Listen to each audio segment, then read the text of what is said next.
I'm Jason Stipp from Morningstar. This week we got some consumption, GDP, and existing home sales data. Here to help us make sense of the numbers is Morningstar's Bob Johnson, our Director of Economic Analysis. Bob, thanks for being here. Great to be here today. Let's start with the consumption data that we got, the consumption and income data. Month to month, it looked a little disturbing, but help us understand that number in context. Absolutely. And let's first talk about the month-to-month numbers. The income number was actually down 0.1% month to month, which is never a good thing because that's the dry powder, if you will, for spending in future months. And certainly the trend having an actual decline is not great news. On the other hand, consumption also wasn't the world's greatest. It was up 0.1%, which of course averages about 1.2% over a full year. And we've been running more like 2.5%, 3%. So both numbers clearly disappointing. We're hoping for some pickup in December. But again, a little context, as you mentioned the numbers, we've been averaging about 2.5% to 3% in both consumption and wage growth over the last year. And the numbers are still on a year-over-year, 3-month moving average basis, which we prefer to look at, in the same range as they have been for some time. So I'm not terribly scared about the numbers, but the individual months didn't look great, which isn't particularly good news for the GDP forecast for the fourth quarter. So nothing necessarily to worry about, but there's nothing to also indicate that after the elections, folks are feeling like spending a lot more, and some of the confidence might not necessarily be showing up in the numbers if it's showing up elsewhere. Yeah, we hear a lot of this silly analysis that, well, now people are away from the election, and now they're going to go out and spend because the election's over, and that's just kind of silly. I think people spend what they have, and boy, maybe you lose a little bit here and there on an event, but it usually comes back the following day or two. And so I don't really think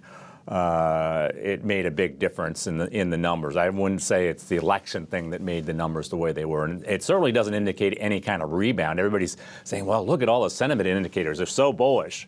The reality is that they aren't going out and spending money, and businesses don't appear to be going out to hire people yet. Let's talk about GDP. We got the third revision of third quarter GDP, and it was higher. Both of the revisions have put GDP higher for the third quarter. What's your take on that? Yeah, we were under 3% when we started with the first number, and this is the third revision and the last, by the way. And that brings us up to 3.5%. So a nice move upward.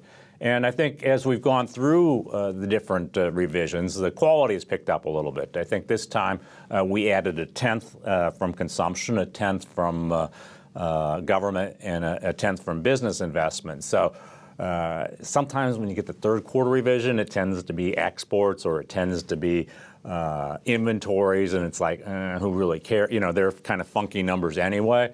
But this time it was in the quality part of the database. So we're glad to see that. The only bad news relative to that higher growth rate, it's going to be harder to make the fourth quarter numbers that everybody's expecting. So tougher comp for the fourth quarter. What are you expecting for the full year then? Yeah. I think the fourth quarter will likely come in about 2.4%, and I had previously thought maybe 2.6% for the fourth quarter. But when we add that number in there, then we'll have a full year vision, if you will, of what it looked like. And it looks like GDP was growing about 1.6% for the full year, so not a great number. And certainly it started out weak, which hurt the numbers, then built up a little bit of steam towards the end, which saved the day, if you will.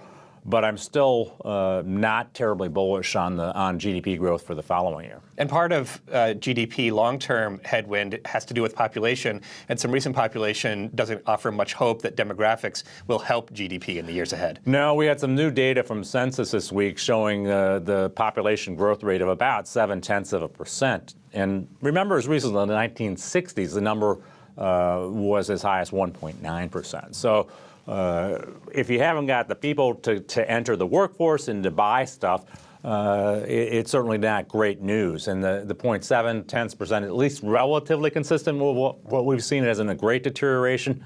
But we certainly haven't seen an acceleration of births. In fact, they're still kind of modestly in a downward move, and that's kind of disappointing. We thought maybe after the Great Recession we'd see a little bit of a rebound in births, and that just hasn't happened yet. And just as a natural consequence of an aging population, we've obviously lost a few on the other end of the scale as people have passed away. Sure. Lastly, existing home sales data also came out. We had some interesting things happening last year as well. So can you wrap up the year-over-year picture and where we are right now with existing home sales? Yes, a lot of people are very excited about the existing home sales numbers and say, there's maybe the one thing that got better with Trump's election, and we beg to differ. The numbers are seasonally adjusted. In November, it gets a huge seasonal adjustment because it's usually one of the weakest months of the year in terms of existing home sales. So we don't put much stock in the month-to-month seasonally adjusted number there.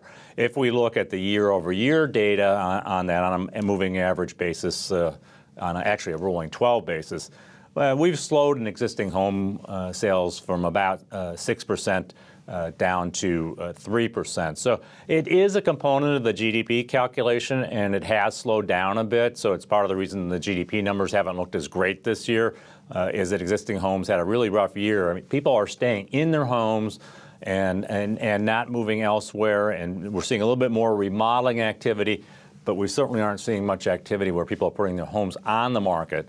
And therefore, if there's no homes to buy, we certainly see some relatively poor data there. But I certainly wouldn't get very excited about the numbers we saw this week. A lot of press is breathless about this, but I don't really think it was a great number.